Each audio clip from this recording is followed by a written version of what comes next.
मंदिर पर लहराएगा मेरा भगवा प्यारा, राम राज फिर आएगा हमारा तुम्हारा, तुम्हारा हमारा।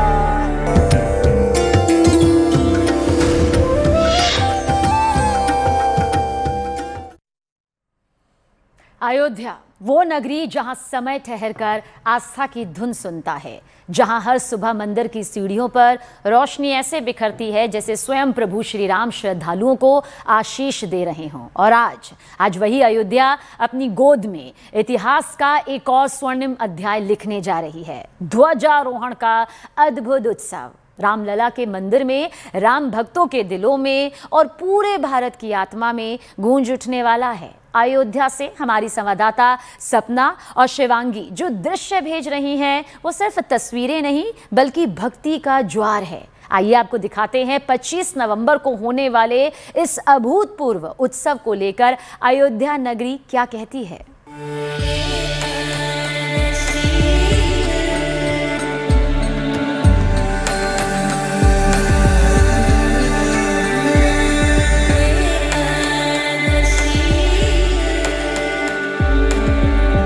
अब मंदिर पर लहराएगा मेरा भगवा प्यारा, राम राज फिर आएगा हमारा तुम्हारा, तुम्हारा हमारा। जहां हर सांस में प्रभु श्री राम का नाम घुला हो। यहाँ की हवा में भक्ति है, यहाँ की मिट्टी में इतिहास है और यहाँ आने वाला हर भक्त एक अजीब सी शांति महसूस करता है। रामलला के दरबार की ओर बढ़ते कदम सिर्फ रास्ता नहीं तय करते, वो इंसान के भीतर सोई हुई श्रद्धा को जगा देते हैं। अयोध्या सिर्फ एक शहर नहीं है, वो भाव है जो दिल को नम कर देता है और आत्मा को स्पर्श कर जाता है। अयोध्या नगरी ध्वजारोहण के लिए तैयार हो चुकी है।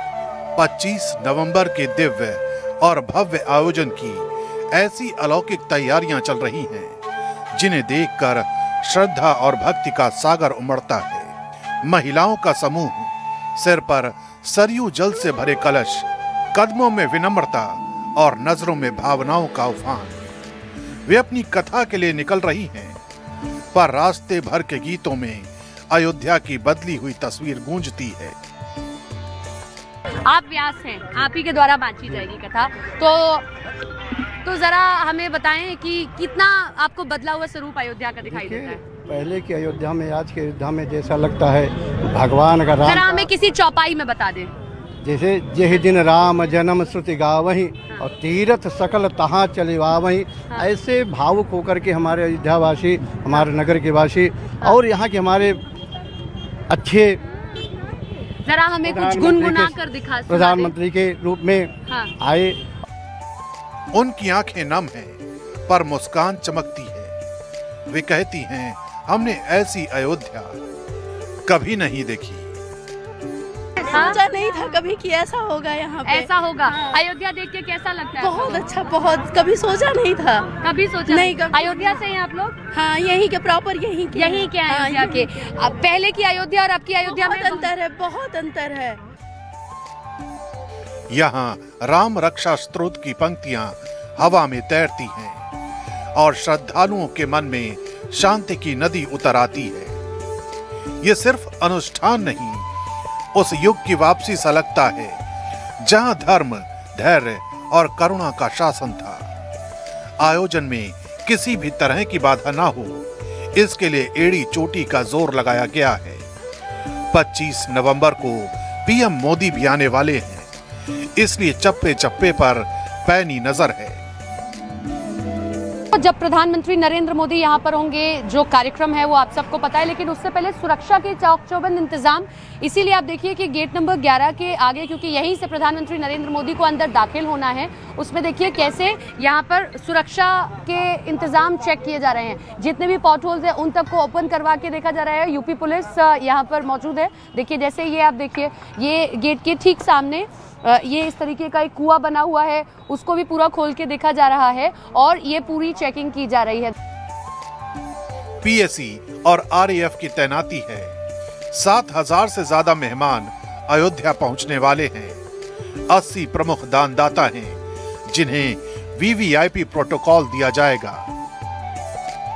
हम इस वक्त मौजूद हैं वीआईपी एंट्री गेट पे, यानी कि जगत गुरु श्री रामानंदाचार्य गेट पर। ये ठीक बिड़ला धर्मशाला के सामने वाला गेट है जहां से सभी वीआईपी एंट्री होगी। इस पूरे कार्यक्रम के लिए जो कि 25 नवंबर को आयोजित होने जा रहा है, प्रधानमंत्री नरेंद्र मोदी यहां पर धर्म ध्वजारोहण करेंगे, लेकिन इसके लिए 7,000 मेहमानों को निमंत्रण दिया गया है। अब ये जो एरिया दिखाया जा रहा है जहां से अभी तो भक्तों के लिए एंट्री शुरू है, लेकिन इस पूरे एरिया को सील कर दिया जाएगा, यानी आज शाम से ही यहाँ पे एंट्री रिस्ट्रिक्टेड हो जाएगी और फिर उसके बाद कल और परसों यहाँ पे सिर्फ वीआईपी मूवमेंट रहेगा। मंदिर परिसर के 200 मीटर के दायरे में स्थित गेस्ट हाउस, होम स्टे और आश्रमों में आम श्रद्धालुओं के लिए सारी बुकिंग रद्द कर दी गई है। काशी और अयोध्या के 108 वैदिक विद्वान इन धार्मिक अनुष्ठानों का संचालन कर रहे हैं। ये उत्सव संतों के लिए क्या महत्व रखता है, इसे ऐसे ही समझा जा सकता है कि हनुमानगढ़ी के महंत राजू दास 500 वर्षों के संघर्ष की कहानी बताते हुए रो पड़ते हैं। 500 वर्ष के त्याग तपस्या संघर्ष के बाद भव्य राम मंदिर का निर्माण। मैं देश के यशस्वी प्रधानमंत्री जी को साधुवाद देता हूं। अगर मोदी जी प्रधानमंत्री नहीं होते तो ये संभव नहीं था, योगी जी मुख्यमंत्री नहीं होते तो ये संभव नहीं था, क्योंकि योगी जी और मोदी जी ने जो कार्य और काम किया है, संघ विचार परिवार ने जो ये दो महापुरुषों को जन्म दिया, जिसका परिणाम स्वरूप है आज भव्य दिव्य नव राम मंदिर का निर्माण भूतो न भविष्यति संभव नहीं था। राम मंदिर का आदेश कोर्ट देने के बावजूद भी आपने देखा होगा विपक्ष के लोग काला टेंट पहनकर और राष्ट्रपति के पास मे करके रो रहे थे कि इस राम मंदिर से बीजेपी को लाभ और फायदा मिलेगा। क्या राम बीजेपी के हैं? क्या भगवान राम किसी एक दल, किसी एक पार्टी, किसी एक संप्रदाय के? राजू दास की आंखों से बहते हुए आंसू सिर्फ किसी संत की भावनाएं नहीं, 5 सदियों के तप, संघर्ष और प्रतीक्षा की गवाही है। वो कहते हैं कि रामलला का आज का वैभव उन अनगिनत भक्तों का फल है जिन्होंने बिना थके, बिना रुके आस्था का दीप जलाए रखा।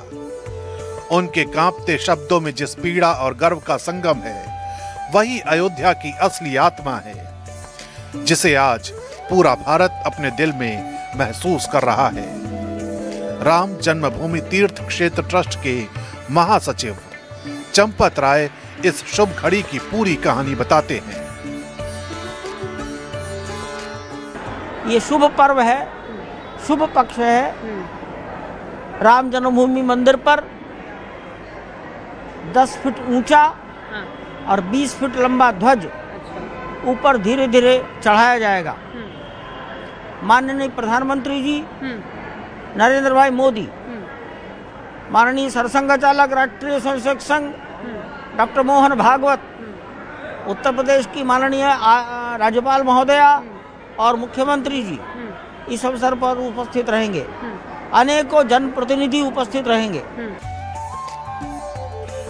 25 नवंबर का ये उत्सव सिर्फ एक दिन नहीं, ये सदियों से चली आ रही राम भक्ति की पूर्णता है।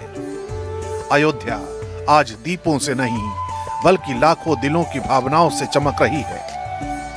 रामलला के दरबार में होने वाला ध्वजारोहण उन सभी भक्तों की प्रार्थनाओं का उत्तर है जो पीढ़ियों से इस पल का इंतजार कर रहे थे।